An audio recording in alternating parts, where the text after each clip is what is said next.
ওয়ালান তারদা আনকাল ইয়াহুদ ওয়ালান নাসারা হাত্তা তাত্তাবিআ মিল্লাতাহুম ওয়ালান তারদা আনকাল ইয়াহুদ ওয়ালান নাসারা হাত্তা তাত্তাবিআ মিল্লাতাহুম ইয়া আইয়ুহাল্লাযীনা আমানু লা তাত্তাখিযুল ইয়াহুদা ওয়ান নাসারা আউলিয়া ইয়া আইয়ুহাল্লাযীনা আমানু হে ঈমানদারেরা উদখুলু ফিস সিলমি কাফা ইসলামের ভিতরে পরিপূর্ণ রূপে প্রবেশ করো। ও মুসলমান, এক নাম্বার ব্যাখ্যা হলো আল্লাহ এবং আল্লাহর রাসূলের সকল নির্দেশ পালন করো। আল্লাহ এবং আল্লাহর নবীর সকল নির্দেশ পালন করার নাম হলো ইসলামে প্রবেশ করা। তাহলে এবার লক্ষ্য করে দেখেন, নামাজ পড়া যেমন আল্লাহর হুকুম, রোজা রাখাও আল্লাহর হুকুম, হজ করা আল্লাহর হুকুম, যাকাত দেওয়া আল্লাহর হুকুম। হে মুসলমান, আল্লাহর হুকুমগুলো দুই প্রকার, কিছু করো আর কিছু ছাড়ো। সব প্রকারের হুকুম এর ভিতরে অন্তর্ভুক্ত। করণীয়গুলো করো, বর্জনীয়গুলো ছাড়ো। তার নাম হলো ইসলামের ভিতরে পরিপূর্ণরূপে প্রবেশ করা। আমার ভাইয়েরা, লক্ষ্য করলে দেখা যাবে আমরা অধিকাংশ মুসলমানেরা কিছু সংখ্যক হুকুম মানি, অধিকাংশ হুকুম আমরা মানি। কিছু সংখ্যক হুকুম আমরা মানি আর অধিকাংশ হুকুমগুলো আমরা মানি না। আবার যদি একটু বলি, সুবিধাজনক যেইগুলো সেইগুলো আমরা মানি, অসুবিধা যেইগুলো সেইগুলো আর আমরা মানি না। হ্যাঁ, মিষ্টি খাওয়া সুন্নত, এটা মানি। তাহাজ্জুদ পড়া সুন্নত, এটার বেলা।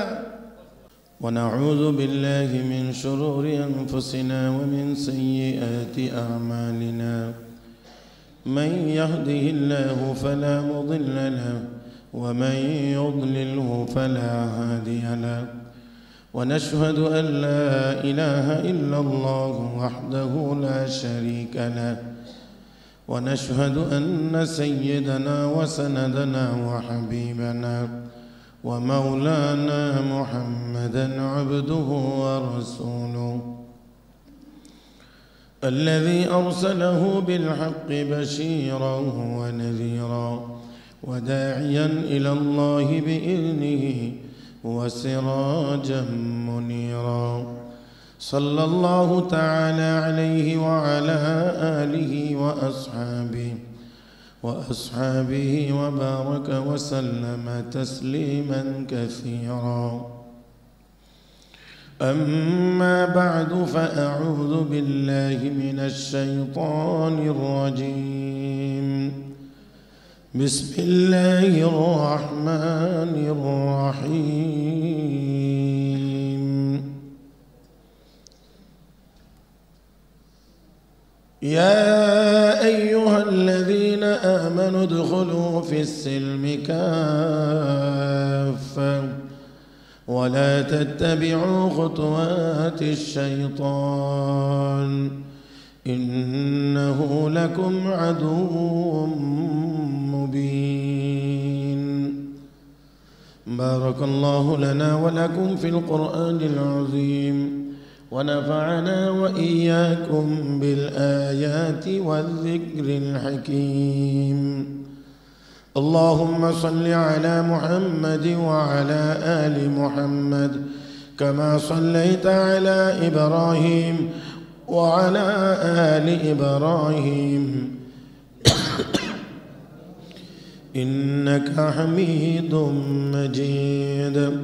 اللهم بارك على محمد وعلى آل محمد كما باركت على إبراهيم وعلى آل إبراهيم إنك حميد مجيد. محترم মুসল্লিয়ান کرام, আল্লাহ রাব্বুল আলামিনের দরবারে শুকরিয়া আদায় করছি, যিনি আমাদেরকে দয়া করে, মায়া করে, মেহেরবানি করে আজকের এই পবিত্র জুমার দিনে মসজিদে আসার বসার তৌফিক দান করেছেন। মহব্বতের সাথে সবাই উচ্চ আওয়াজে পড়ি আলহামদুলিল্লাহ। আল্লাহ রাব্বুল আলামিন আমাকে আপনাকে সকল ঈমানদারদেরকে নির্দেশ দিয়ে বলছেন, ইয়া আইয়ুহাল্লাযীনা আমানু, হে ঈমানদারগণ, উদখুলু ফিস সিলমি কাফা, তোমরা ইসলামের ভিতরে পরিপূর্ণ রূপে প্রবেশ করো। খেয়াল করার বিষয় হলো আল্লাহ রাব্বুল আলামিন প্রথমে ইমানদার বলে ডাক দিয়েছেন, পরে আবার নির্দেশ দিয়ে বলছেন ইসলামের ভিতরে পরিপূর্ণরূপে প্রবেশ করো। তাহলে বুঝতে হবে শুধু কালেমা পড়ে মুসলমান হইলেই পরিপূর্ণ মুসলমান হয় না। পরিপূর্ণ মুসলমান হওয়ার জন্যে আরও কিছু কাজ করার দরকার হয়। এই জন্যে আল্লাহ রাব্বুল আলামিন বলেন ইসলামে পরিপূর্ণরূপে প্রবেশ করো। আমরা মনে করি নামাজ পড়ি, রোজা রাখি, ধর্মের কিছু কাজকাম করি, বাস আমরা পাক্কা কমপ্লিট মুসলমান হয়ে গেলাম। আসলে ব্যাপারটা এমন না। ইসলাম 5টি অংশের সমন্বয়ের নাম। 5টা বিভাগ, 5টা শাখা ইসলামের ভিতরে আছে। 1 নম্বর হলো আকায়েদ, আকিদার বিশ্বাস, আকিদা বিশ্বাস আমাদের কেমন হতে হবে সেই বিষয়। 2 নম্বর হলো ইবাদত, ইবাদত নামাজ, রোজা, হজ, যাকাত, তেলাওয়াত, জিকির, আজকার, দরুদ, ইস্তিগফার সবগুলো মিলায়া হলো ইবাদত। সেই ইবাদত একটা অংশ। 3 নম্বর হলো মুআমালাত, মানুষের সাথে লেনদেন কেমন হবে, মুআশারাত আচরণ কেমন হবে, আখলাক চরিত্র কেমন হবে। এই 5টা বিষয়ের সমন্বয়ের নাম পরিপূর্ণ ইসলাম। এই জন্যে আমি আপনাদেরকে একটি সূক্ষ্ম কথা শোনাইতে চাই, বুঝাইতে পারবো কিনা আল্লাহ ভালো জানেন। আমরা সবাই একটা জিনিসের নাম জানি তাসাউফ বা তাজকিয়া বা তরিকত, অথবা সহজে যদি আমাদের দেশে বুঝাইতে চাই তাহলে পীর মুরিদি। মানে মুরিদ মানুষ হয় হক্কানি আলেম ওলামা পীর মাশায়েখ দেখে তার কাছ থেকে গিয়ে জাহিরি বাতিনি যত আধ্যাত্মিক রোগ আছে সেইগুলো থেকে নিজেকে পবিত্র করার জন্যে, নিজের আমল আখলাক সহি করার জন্যে, সঠিক করার জন্যে। তো হযরত ইমাম মুহাম্মদ রহমতুল্লাহি আলাইহি ওনার অনেক লেখা কিতাব আছে, অনেক। যার এলেমের ভান্ডার দেখে, যার লেখা কিতাব দেখে অমুসলিমরা পর্যন্ত এই কথা বলতে বাধ্য হয়েছিল, হাজা কিতাবু মুহাম্মাদিকুমুস সগীর ফাকাইফা কানা কিতাবু মুহাম্মাদিকুমুল কবীর। তোমাদের ছোট মুহাম্মদেরই যদি হয় এত এলেম আর এত বড় কিতাব, তাহলে তোমাদের বড় মুহাম্মদের না জানি কত এলেম। ছোট মুহাম্মদ বলে ইমাম মুহাম্মদ, আর বড় মুহাম্মদ হলো মুহাম্মদুর রাসূলুল্লাহ সাল্লাল্লাহু আলাইহি ওয়াসাল্লাম। ওনার লিখিত কিতাব দেখে, এলেমের ভান্ডার দেখে আশ্চর্য হয়ে এই কথা বলেছিল যে তোমাদের ছোট মুহাম্মদেরই যদি এত এলেম হয় তো বড় মুহাম্মদের কত এলেম ছিল। তো সেই ইমাম মুহাম্মদ রহমতুল্লাহি আলাইহিকে জিজ্ঞাসা করা হয়েছে, হুজুর অনেক কিতাব লিখছেন, তো তাসাউফের উপরে কোনো কিতাব লেখেন নাই? হ্যাঁ অবশ্যই লিখছি। কি লিখছেন, কি কিতাব? তখন উনি বলছেন, কেন আমি কি কিতাবুল বুয়ু লিখি নাই? কিতাবুল বুয়ু হইল বেচা কেনার অধ্যায়। তার মানে হলো যে বেচা কেনা, এই যে লেনদেনের যে জায়গাটা, এই জায়গাটা যদি ঠিক না হয়, যদি এখানের ভিতরে হারামের সংমিশ্রণ হয়ে যায়, তাহলে এই দিক থেকে শুধু ইবাদত বন্দেগী করলে তাসাউফ কোথায় থেকে আসবে? কাজেই তোমাকে আগে ওই জায়গা ঠিক করে নিতে হবে।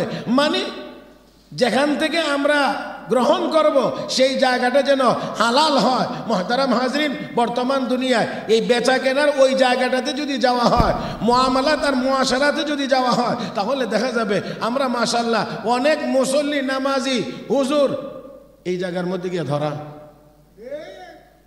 এই জায়গার মধ্যে গিয়ে অনেকেই ধরা।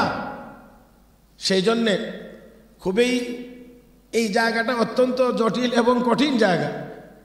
ইমাম আজম আবু হানিফা রহমতুল্লাহি আলাইহি উনি আরেকজনের সাথে মিলে শেয়ারে কাপড়ের ব্যবসা করতেন। একজনে কাপড় কিনে আনতেন আর একজনে বিক্রি করতেন। তো ইমাম আজম আবু হানিফা রহমতুল্লাহি আলাইহি কাপড় কিনে আনলেন, একটা কাপড়ের মধ্যে একটু ত্রুটি ছিল সামান্য। বিক্রয়ের সময়ে উনি তো আর জান নাই বিক্রি করবেন, আর একজন বলে দিছেন যে একটা কাপড়ের মধ্যে একটু ত্রুটি আছে, বিক্রি করার সময় কিন্তু বলে নিও। এত কাপড়ের ভিতরে একটা কাপড়ের ত্রুটি আছে এটাও বলে নিত। আর আমরা মাশাআল্লাহ একটা কাপড়ই বেশি, তারপরেও চিন্তা করি কোন ত্রুটিওয়ালাটা ফাঁকে তা ঢুকাই দেওয়া যায়। ইমাম আজম আবু হানিফা রহমতুল্লাহি আলাইহি উনি বলে দিলেন ত্রুটিটার কথা স্মরণ করাইয়া দিও। যে একটা কাপড়ে এই ত্রুটি আছে। এখন বিক্রেতা বিক্রয়ের সময় বলতে ভুলে গিয়েছেন। ইমাম আজম আবু হানিফা রাহমাতুল্লাহির কাছে কাপড় বিক্রি করে এনে যখন টাকা দিয়েছেন, তখন উনি আবার জিজ্ঞেস করেছেন, ত্রুটির কথা কি বলছিলা? না, আমি তো বলি নাই, ভুলে গেছি। ইমাম আজম আবু হানিফা রাহমাতুল্লাহ আলাইহি কতটা সতর্ক ছিলেন, এই জন্যে উনি শুধু লাভ কত হয়েছে সেটা না, আসল যা ছিল, পুঁজি যা ছিল সেটা সহ তিনি আল্লাহর হস্তে ফকির মিসকিনদের মধ্যে দান করে দিয়েছেন, গ্রহণ করেননি। কথাটা একেবারেই সোজা বলে ফেলেছি, আপনারাও সোজা শুনে ফেলেছেন। একটু চিন্তা করেন তো কথাটা, এই জিনিসটার উপরে যে শুধু এতটুকু যে একটা কাপড়ের ত্রুটি ছিল এটা বলতে স্মরণ নাই, এতটুকুর কারণে শুধু এই চালানে লাভ কত হয়েছে লাভটা না, আসলটা সহ, পুঁজিটা সহ ফকির মিসকিনদের মধ্যে বিতরণ করে দিয়েছেন, তিনি তা গ্রহণ করেননি। এমনিতেই কি ইমাম আজম হওয়া যায়? আমার ভাইয়েরা, অনেক অনেক উপরের কথা। তো যাই হোক, আসুন বলছিলাম যে আসল আধ্যাত্মিকতা, আমাদের কলব তো মরে গেছে, কলব মরে গেছে, হারাম খাইতে খাইতে কলব মরে গেছে। আমি একটা সহজ উদাহরণ দিয়ে বুঝাইতে চাই। প্রাইভেট গাড়িগুলো পেট্রোলে চলে, অকটেনে চলে, মাইক্রো প্রাইভেট কার, এই যেই গাড়িগুলোই অকটেন বা পেট্রোলে চলে, এই গাড়ির এই ইঞ্জিনের প্রধান খাদ্য হলো অকটেন বা পেট্রোল। এখন আপনি একটু চিন্তা করেন, যদি সেই অকটেন 1 লিটারও থাকে ইঞ্জিনের ট্যাঙ্কিতে, তো 1 লিটার তেল দিয়ে যতটুকু গাড়িটা যাওয়ার ততটুকু যাইবে নির্বিঘ্নে, কোনো সমস্যা হবে না, ইঞ্জিন পুরাপুরি শক্তি পাবে।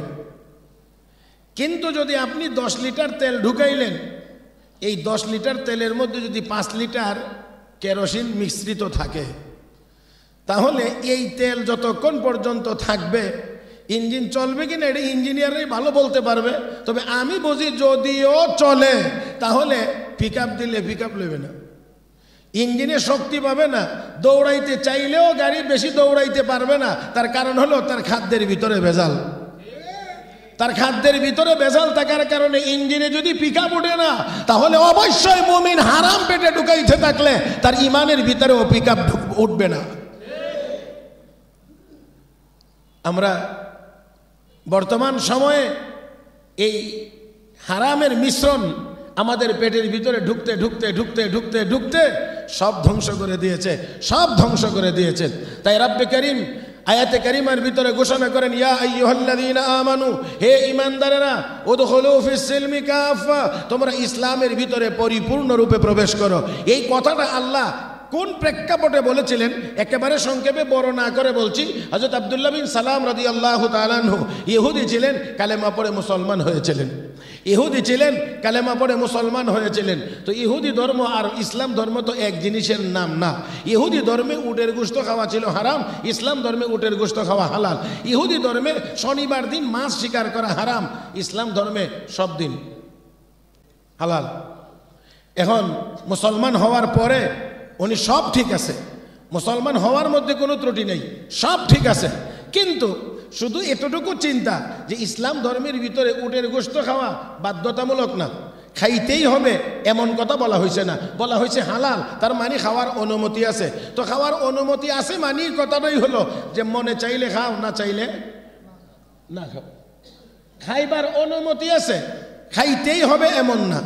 তো আমি যদি উটের গোশতটা খাওয়া থেকে আপাতত বিরত থাকি, তাহলে আমার পরিবারের অন্যান্য সদস্যদের সাথে আমার বেশি সংঘর্ষ হয় না, কিছুটা হইলেও তাদের সাথে একটা মিল থাকবে।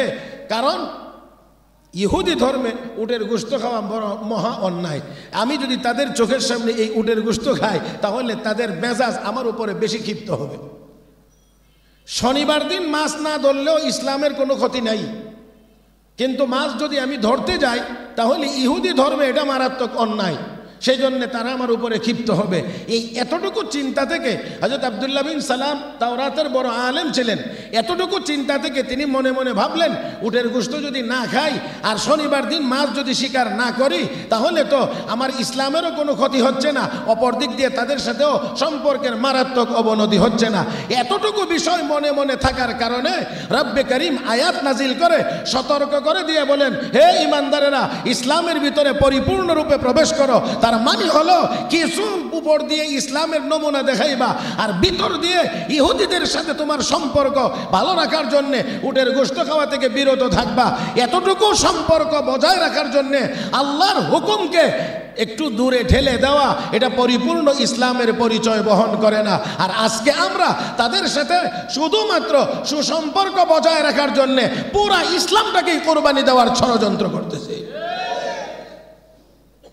বর্তমানে আমরা যদি দেখি শুধুমাত্র ইহুদিদের সাথে, খ্রিস্টানদের সাথে, অন্যান্য ধর্মাবলম্বীদের সাথে সুসম্পর্ক রাখার জন্য আমরা গোটা ইসলামকেই জবাই করে দেওয়ার জন্য প্রস্তুত। তারপরেও যেন সম্পর্ক নষ্ট না হয়। মনে রাখতে হবে, মনে রাখতে হবে, মনে রাখতে হবে, শত্রুকে যত বেশি আপন করে নেবে মনে রাখতে হবে যে কোনো সময় মহা বড় বিপদের সম্মুখীন হইতে হবে। আল্লাহর নবীকে আল্লাহ সতর্ক করে দিয়ে বলেছেন ১৫০০ বছর আগে, ওয়ালান তারদা আনকাল ইয়াহুদু ওয়ালান নাসারা হাত্তা তাত্তাবিআ মিল্লাতাহুম, ওয়ালান তারদা আনকাল ইয়াহুদু ওয়ালান নাসারা হাত্তা তাত্তাবিআ মিল্লাতাহুম, ইয়া আইয়ুহাল্লাযীনা আমানু লা তাত্তাখিযুল ইয়াহুদা ওয়ান নাসারা আউলিয়া। আল্লাহ কয়, ইমানদারেরা ইহুদি খ্রিস্টানদেরকে বন্ধু বানায়ও না, এরা তোমাদের বন্ধু না। কে বলছেন? কে বলছেন? বলে আল্লাহর বলার মধ্যে কিছু ফাঁক ফুক আছে, কিছু নয় ছয় আছে। তো আল্লাহ বলেন ইমানদারেরা এরা তোমাদের বন্ধু না। আমরা কই বন্ধু, তো কাটটা ঠিক না, আরো আসতে কয়েন কিন্তু। হ্যাঁ, আল্লাহ কয় এরা তোমাদের বন্ধু না, আর আমরা বলি তারা আমাদের বন্ধু। এখন কাটটা ঠিক হবে? আল্লাহ আমাদের সবাইকে বুঝার তৌফিক দান করুন। আল্লাহ আমাদের সবাইকে বুঝার তৌফিক দান করুন। শত্রু মিত্র চিনবার যোগ্যতা আল্লাহ আমাদেরকে দান করুন। রব্বে করিম বলেন, ইন্না শাইতানা লাকুম আদুউন ফাত্তাখিযুহু আদুওয়া। শয়তান তোমাদের শত্রু, তাকে শত্রু হিসেবেই গ্রহণ করো। হ্যাঁ, শয়তান তোমাদের শত্রু। ইন্না শাইতানা লাকুম আদুউন ফাত্তাখিযুহু আদুওয়া। শয়তান তোমাদের শত্রু, তাকে শত্রু হিসেবেই গ্রহণ করো, তাকে বন্ধু হিসেবে গ্রহণ করিও না। মুহতারাম হাজিরিন, মুহতারাম হাজিরিন, তাই আসুন বলছিলাম আল্লাহ রাব্বুল আলামিন বলেন ইসলামের ভিতরে পরিপূর্ণরূপে প্রবেশ করো। কোথায় সাহাবীকে সংশোধন করা হচ্ছে, কোন জায়গায় সাহাবীকে ঠিকঠাক করা হচ্ছে, আর সেই সাথে আমাদের গোটা মুসলিম উম্মাকে আমার আল্লাহ সংশোধনের জন্য এই আয়াত নাজিল করে বলেন, হে ইমানদারেরা, ইসলামের ভিতরে পরিপূর্ণরূপে প্রবেশ করো। কিছু এটা আর কিছু এটা, এমনটা যেন না হয়, এমনটা যেন না হয়। আমার ভাইয়েরা, আমার বন্ধুরা, মনে রাখতে হবে লা তাআতা লি মাখলুক ফি মাসিয়াতিল খালিক। আল্লাহকে অসন্তুষ্ট করে দুনিয়ার কোনো মাখলুককে সন্তুষ্ট করা মুমিনের কাজ হইতে পারে না। কাকে অসন্তুষ্ট করে? আল্লাহকে অসন্তুষ্ট করে। আমাদের বর্তমান চলার নীতি হলো খোদা বি রাজি রহে, শয়তান বি নারাজ না হো। আল্লাহ যেন রাজি থাকে, শয়তানের জন্য আমাদের উপরে অসন্তুষ্ট না হন। এটা হলো আমাদের বর্তমান নীতি। আল্লাহও সন্তুষ্ট থাকবে, শয়তানও যেন অসন্তুষ্ট না হয়। জুমার নামাজে মসজিদেও যাব, আবার দুর্গা পূজার সময় মন্দিরে গিয়েও ঠাকুরের হাত থেকে প্রসাদ খাবো।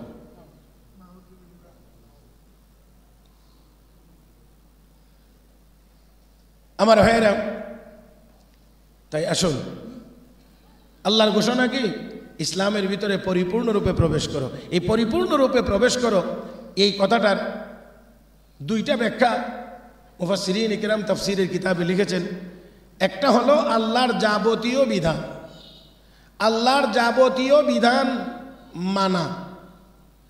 আল্লাহ এবং আল্লাহর রসুলের যত হুকুম আহকাম আছে সবগুলো মানা। আমি আপনাদেরকে খেয়াল করার জন্য অনুরোধ করব, হযরত আমির মুআবিয়া রাদিয়াল্লাহু তাআলা আনহু যখন তিনি রাষ্ট্রপ্রধান ছিলেন তখন বর্ডার এলাকার অন্য দেশের সাথে বা অন্য অংশের সাথে একটা যুদ্ধবিরতি চুক্তি ছিল। তখন হযরত আমির মুআবিয়া রাদিয়াল্লাহু তাআলা আনহু মেয়াদ যখন শেষ হয়ে আসতেছে, একেবারে সময় কাছাকাছি, তখন উনি সীমান্ত এলাকায় নিয়ে সৈনিকদেরকে জমা করে রাখছেন। মেয়াদ শেষ হওয়া মাত্রই যাতে করে অতর্কিত একটা হামলা তাদের উপরে করা যায়। এই অবস্থাটা নবী করিম সাল্লাল্লাহু আলাইহি ওয়াসাল্লামের আরেক সাহাবী দেখতেছিলেন, বুঝতেছিলেন। যখন মেয়াদ শেষ হওয়ার পরে সৈন্যরা হামলার জন্য সৈনিকেরা সামনের দিকে আগানো শুরু করছে, তখন নবীর ওই সাহাবী পিছন দিক থেকে দৌড়াইতেছেন আর ডাকতেছেন, এ মুসলমানেরা দাঁড়াও দাঁড়াও দাঁড়াও। এই কথা বলেই নবীর এক হাদিস তাদেরকে শোনায়া দিয়েছেন যে বিশ্ব নবী রাহমাতুল্লিল আলামিন এমন কাজ করতে নিষেধ করেছেন। যেই মাত্র তিনি পিছন দিক থেকে ডেকে ডেকে নবীর কথা শোনাইছেন, নবীর হাদিস শোনাইছেন, তৎক্ষণিক সৈনিকেরা সেই জায়গা থেকে আবার ফেরত চলে এসেছে। যে না, যদিও চুক্তির মেয়াদ শেষ হয়ে যাবে আজকে 31 তারিখ, আগামীকালকে তো তাদের সাথে আর কোনো চুক্তি নাই, হামলা করা যাবে, কিন্তু ইসলাম এতটুকু জিনিসও সমর্থন করে না যে চুক্তির মেয়াদ 31 তারিখ পর্যন্ত, 1 তারিখে থাকবে না, কিন্তু তার আগেই সৈনিকদেরকে একেবারে বর্ডার এলাকায় জড়ো করে অতর্কিত হঠাৎ করে হামলা করে তাদেরকে বিপর্যস্ত করা, ইসলাম এতটুকু জিনিসও সমর্থন করে না। এর নাম হলো ইসলাম। আর আল্লাহ বলছেন তোমরা ইসলামের ভিতরে পরিপূর্ণরূপে প্রবেশ করো। যতক্ষণ পর্যন্ত পরিপূর্ণরূপে ইসলামের ভিতরে আমরা প্রবেশ করব না, ততক্ষণ পর্যন্ত আসলে আমরা কোনো দিক থেকেই সফল হতে পারবো না। আমার ভাইয়েরা, আল্লাহ রাব্বুল আলামিন বলেন, ইয়া আইয়ুহাল্লাযীনা আমানু, হে ঈমানদারেরা, উদখুলু ফিস সিলমি কাফা, ইসলামের ভিতরে পরিপূর্ণরূপে প্রবেশ করো। ও মুসলমান, 1 নাম্বার ব্যাখ্যা হলো আল্লাহ এবং আল্লাহর রাসূলের সকল নির্দেশ পালন করো। আল্লাহ এবং আল্লাহর নবীর সকল নির্দেশ পালন করার নাম হলো ইসলামে প্রবেশ করা। তাহলে এবার লক্ষ্য করে দেখেন, নামাজ পড়া যেমন আল্লাহর হুকুম, রোজা রাখাও আল্লাহর হুকুম, হজ করা আল্লাহর হুকুম, যাকাত দেওয়া আল্লাহর হুকুম। হে মুসলমান, আল্লাহর হুকুমগুলো 2 প্রকার, কিছু করো আর কিছু ছাড়ো। সব প্রকারের হুকুম এর ভিতরে অন্তর্ভুক্ত। করণীয়গুলো করো, বর্জনীয়গুলো ছাড়ো। তার নাম হলো ইসলামের ভিতরে পরিপূর্ণরূপে প্রবেশ করা। আমার ভাইয়েরা, লক্ষ্য করলে দেখা যাবে আমরা অধিকাংশ মুসলমানেরা কিছু সংখ্যক হুকুম মানি, অধিকাংশ হুকুম আমরা মানি। কিছু সংখ্যক হুকুম আমরা মানি আর অধিকাংশ হুকুমগুলো আমরা মানি না। আবার যদি একটু বলি, সুবিধাজনক যেইগুলো সেইগুলো আমরা মানি, অসুবিধা যেইগুলো সেইগুলো আর আমরা মানি না। হ্যাঁ, মিষ্টি খাওয়া সুন্নত, এটা মানি। তাহাজ্জুদ পড়া সুন্নত, এটার বেলা হ্যাঁ, মিষ্টি খাওয়া সুন্নত, লাউ খাওয়া সুন্নত, এইগুলো খুব সহজে মানি। কিন্তু শীতের দিনের শেষ রাত্রিতে উঠে তাহাজ্জুদ পড়া, এটাও তো আমার নবীর সুন্নত। কিন্তু সেই জায়গায় গেলে আমরা অনেক দুর্বল। আরে তাহাজ্জুদ তো পরের কথা, ফরজ নামাজই তো পড়ি না। হ্যাঁ, অনেকের কথাবার্তা শুনলে বুড়া হয়ে গেছে, তারপরও নামাজের কথা বললে হুজুর পড়বো না, করছি না তো পড়বো। তার মানে বোঝা যায় আজরাইলের সাথে অন্তত পক্ষে 200-250 বছরের কোনো চুক্তি হয়েছে আর কি, যে এর ভিতরে আর উনি মরবেন না। অতএব এখনই নামাজ পড়ার এত প্রয়োজন কিসের? পরেও পড়া যাবে। আল্লাহ রাসূল করিম সাল্লাল্লাহু আলাইহি ওয়াসাল্লামের সাহাবী হযরত ওমর ফারুক রাদিয়াল্লাহু তাআলা আনহু খলিফাতুল মুসলিমিন, এই সময়ে একটি প্রদেশের গভর্নর ছিলেন হযরত আবু উবাইদা ইবনুল জাররাহ রাদিয়াল্লাহু তাআলা আনহু। গভর্নর সাহেবের ব্যাপারে হযরত ওমর ফারুক রাদিয়াল্লাহু তাআলা আনহুর কাছে কিছু অভিযোগ আসছে। হযরত ওমর ফারুক রাদিয়াল্লাহু তাআলা আনহু খোঁজখবর নিতে গিয়ে দেখলেন যে হযরত আবু ওবায়দা যেই জায়গাটার মধ্যে থাকেন, ওনার যে বাসভবন গভর্নর সাহেবের, এটা হলো বিভিন্ন গাছের পাতা লতা দিয়ে বাউন্ডারি করা। কথা বুঝছেন না? পাতা দিয়া পাতা। আমাদের এদিকে অনেক জায়গাতে গেলে আমরা দেখি, বা আগে ছিল বেশি, এখন অনেকটা কম, সেটা হলো অনেকের বাড়িতেই মানে একটু পর্দা করার জন্য, যাতে বাড়ির মহিলাদেরকে বাহিরের মানুষ দেখতে না পারে, এই জন্যে কলা পাতা কেটে বাঁশ বেঁধে এটার মধ্যে কলা পাতাগুলো একটা সিস্টেমে দিয়ে রাখতো, মোটামুটিভাবে একটা পর্দার ব্যবস্থা হইতো। এইরকম একটা বাড়ির ভিতরে হযরত আবু ওবায়দা, যিনি গভর্নর সাহেব, এমন একটা বাড়ির ভিতরে থাকেন। হযরত ওমর ফারুক রাদিয়াল্লাহু তাআলা আনহু কিছু টাকা দিয়ে পাঠাইলেন আর বললেন এই টাকাগুলি গরিব অসহায় মানুষের মধ্যে বিতরণ করবেন। সাথে আবার লোক দিয়ে রাখছেন এমনভাবে যে দেখবা এই টাকাগুলো উনি কি করেন। হযরত আবু ওবায়দা যেই মাত্র টাকাগুলো পাইলেন সব টাকা ফকির মিসকিনদের মধ্যে বিতরণ করে দিতে লাগলেন। সর্বশেষ 2-1 টাকা বা 2-1 দিরহাম, একেবারে শেষ পর্যায়ে এবার স্ত্রী গিয়ে বলতে আছেন, আমাদের ঘরেও তো 2 দিন যাবত খাবারের ব্যবস্থা নাই। আল্লাহ, আরেকটু মহব্বতে করেন আল্লাহু আকবার। আমাদের ঘরেও তো 2 দিন যাবত কোনো খাবার, ওই শেষ 2 টাকা। কচ্ছে ঠিক আছে, যদি না থাকে তাহলে নাও। এই হলো গভর্নরের হালত। হযরত ওমর ফারুক রাদিয়াল্লাহু তাআলা আনহু এই অবস্থা দেখে, এই অবস্থার বর্ণনা শুনে আল্লাহর কাছে শুকরিয়া আদায় করলেন যে হ্যাঁ, এখনো পর্যন্ত নবীর সাহাবীরা নবীর আদর্শের উপরে পরিপূর্ণ বহাল এখনো পর্যন্ত আছেন মুসলমান। শুধু সাহাবীরা না, সাহাবায়ে কেরামের পরেও এই অবস্থা ছিল। কিন্তু আস্তে আস্তে ক্রমান্বয়ে আমরা এমনভাবে দুনিয়ার ভিতরে ঢুকে গিয়েছি যে ওই যে প্রথম বলছিলাম যে হারাম আমাদের পেটে ঢুকতে ঢুকতে আমাদের ইঞ্জিনটাই বিকল হয়ে যাওয়ার পথে।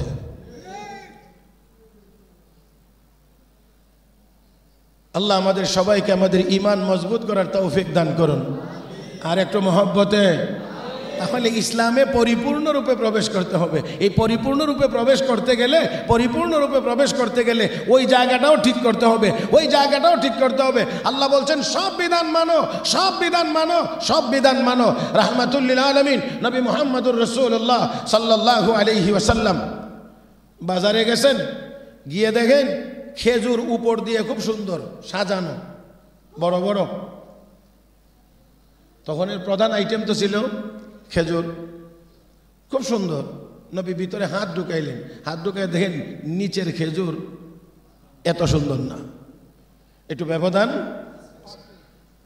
আর আমাদের ব্যবসায়ী তো মাশাআল্লাহ এটা একেবারে কমন, যেইগুলো একটু সুন্দর আছে এটা দিয়ে যেই সুন্দর একটা সানি দেয়, বোঝা যায় সুবহানাল্লাহ সারা ঢিল এলে। কিন্তু নিয়ে আনলে দেখা যায় আয় হা, দেখলাম কি আর দিল কি, আনলাম কি না, আনলে তো ভালো ঢেকে, দেখলাম কি আর দিল কি, মেলানো যায় না।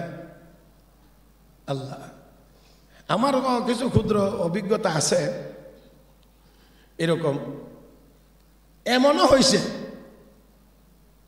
কাগজের যে ঠুঙ্গা কই না আমরা, ঠুঙ্গা, এই ঠুঙ্গার ভিতরেই পশাটা আগেই ঢুকায় রাখে। কথা বোঝেন নাই? কমলা, মালটা এই জাতীয় জিনিস কিনতে গেলে দেখা যায় ঠুঙ্গা রাখে নিচে, আপনি গিয়ে দেখায় বলবেন এটা দেন, এমনি ঠিক আছে দিতে আছে, 2টা পশা আগেই ঠুঙ্গার ভিতরে ঢুকাই রাখছে। এখন আপনি আনলেন তো ভালো, একেবারে বাচ্চা আনলেন, দেখে আনলেন, বাড়িতে না ঢালার পরে দেখা যায়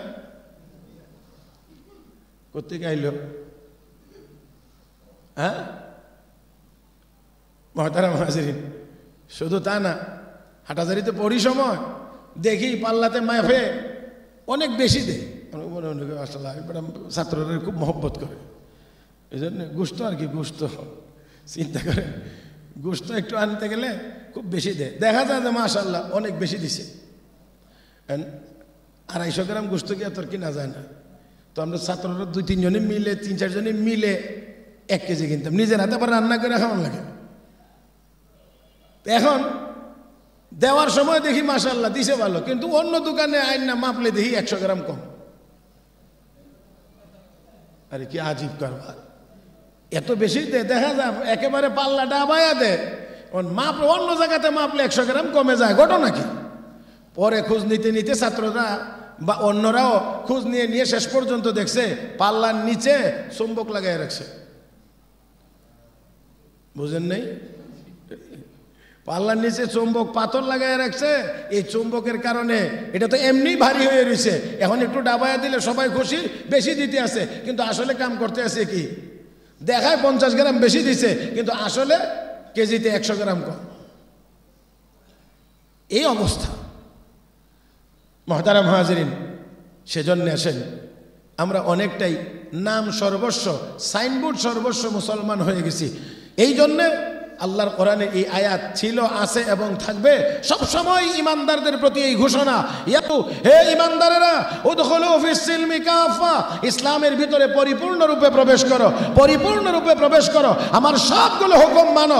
একটা মুহূর্তের জন্য যদি আমরা চিন্তা করি, সবাই যদি আল্লাহর সব হুকুম মানি, সবাই যদি আল্লাহর সব হুকুম মানি, তাহলে চুরি হইতে পারে না, ডাকাতি হইতে পারে না, দুর্নীতি হইতে পারে না, ওজনে ভেজাল হইতে পারে না, খাদ্যে ভেজাল হইতে পারে না,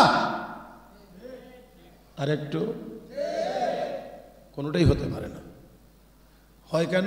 ওই যে আমরা পরিপূর্ণ ইসলামের ভিতরে প্রবেশ করতে পারি না, ইসলামের ভিতরে পরিপূর্ণরূপে প্রবেশ করতে পারি নাই। সেজন্যে আমাদের অসুবিধাগুলোও দূর হয় না, অসুবিধাগুলোও দূর হয় না। আমরা সবাই বুঝি একটা জিনিস, ডাক্তারের কাছে গেছেন, ডাক্তার সাহেব ঔষধ দিছেন, পরীক্ষা নিরীক্ষা করে সব কিছু করে বলছে এই ঔষধগুলো এইভাবে সেবন করবেন। এখন রোগী মহাপণ্ডিত, ডাক্তার লেখলে কি আমার সব ওষুধ খাইতে হবে? কিছু খাবো আর কিছু খাবো না। এখন আপনারা বলেন তো, কিছু ঔষধ খাইলো আর কিছু ঔষধ খাইলো না, তাহলে তার রোগ পুরাটাই ভালো হবে? হ্যাঁ, তার রোগ পুরাটাই ভালো হবে না কিছু ভালো হবে কিছু থাকবে? কিছু ভালো হবে কিছু থাকবে। তাহলে ডাক্তারের প্রেসক্রিপশন অনুযায়ী ঔষধ সেবন করলেই রোগ পরিপূর্ণরূপে ভালো হওয়ার আশা করা যায়। তো আমার আল্লাহর দেওয়া প্রেসক্রিপশন কিছু যদি মানি আর কিছু যদি মানি না, তাহলে আমাদের অবস্থাও তো ভালো হওয়ার কথা না। পরিপূর্ণ মানলে আমার আল্লাহর ঘোষণা, ওয়া কানা হাক্কান আলাইনা নাসরুল মুমিনিন, মুমিনদেরকে সাহায্য করা আমি আল্লাহর জন্য ওয়াজিব। রাহমাতুল্লিল আলামিনের সাহাবীরা, রাহমাতুল্লিল আলামিনের সাহাবীরা কোনো এক যুদ্ধে রওনা করেছেন। আল্লাহর নবী তাদেরকে বিদায় দেওয়ার সময় শেষ নসিহত করেছিলেন, যত কষ্টই হোক পিছন দিকে আসবা না, সামনের দিকে যাইতে থাকবা, আল্লাহর পক্ষ থেকে সাহায্য পাইবা। যত অসুবিধাই হোক পিছনের দিকে আসবা না, সামনের দিক। সাহাবায়ে কেরাম চলতে লাগলেন। চলতে চলতে চলতে চলতে খাবারের যা যা ছিল সব শেষ হয়ে গিয়েছে। ক্ষুধার্ত পেট নিয়ে নবীর সাহাবীরা সৈনিকেরা হাঁটেন। ও মুসলমান, একটু সামান্য আমাদের চিন্তা করার বিষয়, রাহমাতুল্লিল আলামিনের সাহাবীরা পেটে খাবার নাই, কিন্তু ইসলামের জন্য জীবন দিতে প্রস্তুত, জান দিতে প্রস্তুত, সব দেওয়ার জন্য প্রস্তুত। পেটে খাবার নাই, কিন্তু তারপরেও নবীর সাথে তারা মাটি কাটে, নবীর নির্দেশে খাল খনন করে। আমার ভাইয়েরা, এত কষ্ট করে সাহাবীরা ইসলামকে আমাদের কাছে পৌঁছানোর চেষ্টা করেছেন। ও মুসলমান, আল্লাহর নবীর সাহাবীরা চলতেছেন, খাবার দাবারের যা যা ছিল সব শেষ হয়ে গিয়েছে। তারপরেও সামনের দিকে হাঁটছেন, হাঁটতে হাঁটতে আর কদম সামনের দিকে চলে না। ক্ষুধার যন্ত্রণায় এতটা কাতর হয়ে গিয়েছেন, আর সামনের দিকে আগানো যায় না। এমত অবস্থায় যিনি ছিলেন সেনাপতি, তাকে বলছেন, আর কি করব, আর তো যান চলে না, আর কদমও চলে না, এখন কি করতে পারে? সেনাপতি বললেন, আল্লাহর নবী বলেছেন যত বিপদে হোক, যত অসুবিধায় হোক, আমরা যেন পিছনের দিকে না যাই, সামনের দিকে গেলে আল্লাহর সাহায্য পাওয়া যাবে। কার সাহায্য পাওয়া যাবে? আল্লাহর সাহায্য পাওয়া যাবে। রাহমাতুল লিল আলামিন বলেছেন সামনের দিকে যাওয়ার জন্য, অতএব পিছনের দিকে চিন্তা করা যাবে না, সামনের দিক যাইতে হবে, তাহলেই আল্লাহর সাহায্য পাওয়া যাবে। সাহাবায়ে কেরাম নবীর সেই নির্দেশের কথা স্মরণ করে সামনের দিকে চলতেছেন। চলতে চলতে চলতে চলতে এবার রাস্তা গিয়ে পড়েছে সমুদ্রের কিনারা দিয়ে রাস্তা। হাঁটতে থাকলে, চলতে থাকলে, কিছু দূর সামনে আগাইলে রব্বে কারীম হঠাৎ করে সমুদ্রের ভিতর থেকে এক বিশাল মাছকে পাঠায়া দিলেন। মাছ এবার লাফ দিয়ে সাহাবীদের সামনে হাজির। সমুদ্রের ভিতর থেকে মাছ লাফ দিয়ে একেবারে সাহাবীদের সামনে এসে পড়ে গেছে। আপনাদের কি মনে হয় মাছ এসেছে না পাঠাইছেন? কে পাঠাইছেন?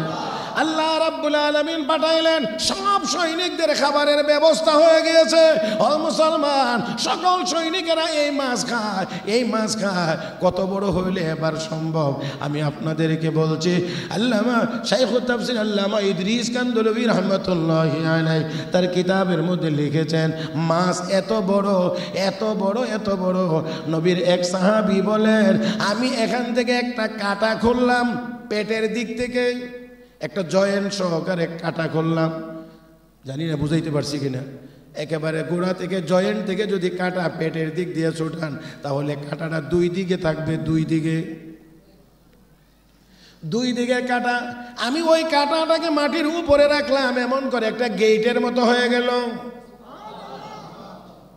জয়েন্ট থেকে ছোটাইলে পেটের দিক থেকে এরকম একটা হবে রাউন্ড। আমি এই কাটাটাকে জমিনের উপরে রাখলাম। রাখার পরে আমাদের মধ্য থেকে একজন বড় সৈনিক, যে সবচেয়ে উঁচা লম্বা আর যেই ঘোড়াটা সবচেয়ে উঁচা, ওই উঁচা ঘোড়ার উপরে উঁচা সৈনিককে যদি বসায়া দেওয়া হয় আর এই গেট দিয়ে বলা হয় তুমি দৌড়াও, তাহলে কাটা নামের এই গেট দিয়ে লম্বা সৈনিক উঁচা ঘোড়া নিয়ে অনায়াসেই দৌড়াদৌড়ি করতে পারবে। সৈনিকের মাথায়ও ওই কাটার উপরের অংশ লাগবে না। এত বড় মাছ আমার আল্লাহ তাদের জন্য পাঠায়া দিলেন। আমার ভাইরা, আমার বন্ধুরা, তবে অবশ্যই তার আগে তাদের পরীক্ষা নেওয়া হয়েছে। পরীক্ষায় যখন তারা পাশ করেছে, আল্লাহর নবীর নির্দেশ পালন করে সামনের দিকে আগাইতে শুরু করেছেন, আমার আল্লাহর সাহায্য তখন গিয়ে শুরু হয়েছে। বান্দার চেষ্টা যেখানে গিয়ে শেষ হয়, আল্লাহর সাহায্য আর রহমত সেখানে গিয়ে আরম্ভ হয়। আমার ভাইয়েরা, আমার বন্ধুরা, তাই আসুন বলছি আল্লাহ রাব্বুল আলামিন বলেন, ওয়া কানা হাক্কান আলাইনা নাসরুল মুমিনিন। ঈমানদারদেরকে সাহায্য করবেন কে? ঈমানদারদেরকে সাহায্য করবেন আল্লাহ। তবে ঈমানদার হওয়া অর্ধেক, কোয়ার্টার, 3/4, তাহলে ফুল। হ্যাঁ। ইয়া আইয়ুহাল্লাযীনা আমানু দুখুলু ফিস-সিলমি কাফা। ইসলামের ভিতরে পরিপূর্ণরূপে প্রবেশ করো। তাও আমি আবারও আপনাদেরকে একটু স্মরণ করায় দেই, হয়তোবা আপনারা আরো শুনেছেন, তারপরেও শুধু একটু সামান্য কথা স্মরণ করায় দেই। রাসূলের সাহাবী হযরত সাফিনা রাদিয়াল্লাহু তাআলা আনহু যুদ্ধের মাঠে সাহাবীদের সঙ্গী ছিলেন, কাফেলার সঙ্গী ছিলেন। হঠাৎ একা হয়ে গেছে। একা হয়ে গেলে এখন চিন্তা করতেছেন কোন দিক যাব, কাফেলা কোন দিক গেছে তা তো জানি না। ইতিমধ্যেই দেখা যায় বাঘ আসতেছে। বাঘ বলেন দেখি, বাঘ দেখলে আপনারা কি করবেন? হ্যাঁ, আল্লাহ নাম শুনলে কিছুটা ভয় লাগে। বাঘ, হ্যাঁ, ছবি যদি দেখে কাগজে, যদিও এটা কিন্তু কিচ্ছু করবে না, কিন্তু তারপরও বাঘের ছবি দেখলেও। আর সাহাবীর সামনে আসছেন বাঘ। সাহাবী বলছেন, এ বাঘ শোন, আমি মুহাম্মদুর রাসূলুল্লাহর একজন সাহাবী, আমি মুসলমান।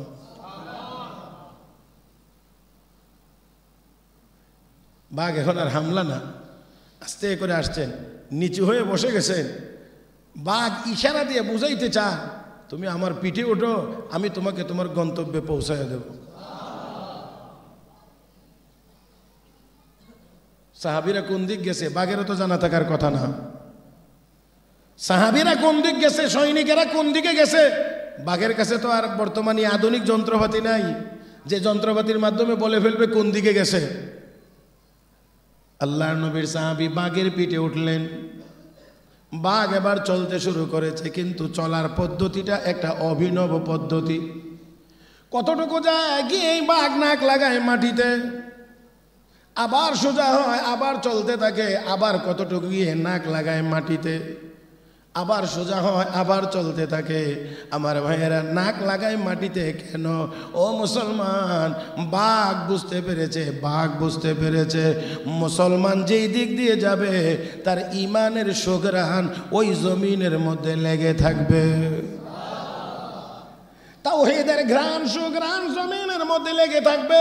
মুসলমানের কদম যেখানে পড়েছে সেই জায়গার মধ্যে ঘ্রাণ পাওয়া যাবে, তাওহীদের একত্ববাদের ঘ্রাণ পাওয়া যাবে। বাঘ ওই জন্যে বারবার জমিনে নাক লাগায় ঘ্রাণ নেয় কোন দিক থেকে কদম পড়েছে আর ঘ্রাণ কোন দিক দিয়ে পাওয়া যায়। এইভাবে করে করে জমিনের ভিতর থেকে ঘ্রাণ নিয়ে নিয়ে বাঘ নবীর সাহাবীকে কাফেলা পর্যন্ত পৌঁছায়া দিয়েছে। ও মুসলমান, এখনো সেই আল্লাহ আছেন না নাই? ক্ষমতাও নাই না আছে? সব আছে, শুধু আমাদের পরিপূর্ণ ঈমান নাই। সব আছে, আমাদের পরিপূর্ণ ঈমান নাই। আমাদের যদি পরিপূর্ণ ঈমান থাকে, ঈমান যদি হয়ে যায়, তাহলে এখনো মুসলমান। আমি তো সব সময় একটা কথা বলি, কমন কথা। এই কথাটা হলো, যদি যদি আল্লাহওয়ালাদের 1-2 জন 5-10 জন 100-200-500 জনের মোকাবেলায় হাজার হাজার কাফের বেঈমান দাঁড়াইতে না পারে, তাহলে 200 কোটি মুসলমান পরিপূর্ণ ঈমানদার হয়ে যদি আমরা আল্লাহু আকবার বলতে পারি, তাহলে দুনিয়ার কোন শক্তি মুসলমানের আল্লাহু আকবারের এই শক্তির মোকাবেলা করতে পারে না। পারে না, পারে না, পারে না, পারবেও না। আমাদের কাজ হলো ইসলামের ভিতরে পরিপূর্ণরূপে প্রবেশ করা। রব্বে করিম বলেন, উদখুলু ফিস-সিলমি কাফা, ইসলামের মধ্যে পরিপূর্ণরূপে প্রবেশ করো। এক ব্যাখ্যা হলো সকল বিধান মানো, 2 নাম্বার হলো সকল অঙ্গ দিয়ে মানো। সকল অঙ্গ দিয়ে মানো। ওই যে সাহাবী মানছেন উটের গোশত হালাল, মানছেন শনিবার দিন মাছ শিকার করা হালাল, কিন্তু তারপরেও শুধু মানে উটের গোশত খাওয়া থেকে বিরত, আর শনিবার মাছ শিকার করা হালাল জানার পরেও শুধু বিরত থাকবেন। এতটুকু চিন্তা থেকে আমার আল্লাহ কয়, বান্দা কিছু অঙ্গ দিয়ে মানবা আর ভিতরে ভিতরে এদের সাথে মিল রাখার চেষ্টা করবা, হতে পারে না। অতএব সব ছেড়ে দাও, দিয়ে ইসলামে পরিপূর্ণরূপে প্রবেশ করো। ওয়ালা তাত্তাবিউ খুতুওয়াতিশ শাইতান, শয়তানের পদাঙ্ক অনুসরণ করিও না। ইন্নাহু লাকুম আদুউম মুবিন, নিশ্চয় শয়তান তোমাদের প্রকাশ্য শত্রু। আল্লাহ রাব্বুল আলামিন আমাদের সবাইকে শত্রু চিনে শত্রু থেকে দূরে থাকার, আর বন্ধু চিনে বন্ধুর কাছে যাওয়ার তৌফিক দান করুন। মহব্বতের সাথে বলি আমিন। ওয়া আখিরু দাওয়ানা আনিল হামদুলিল্লাহি রাব্বিল আলামিন।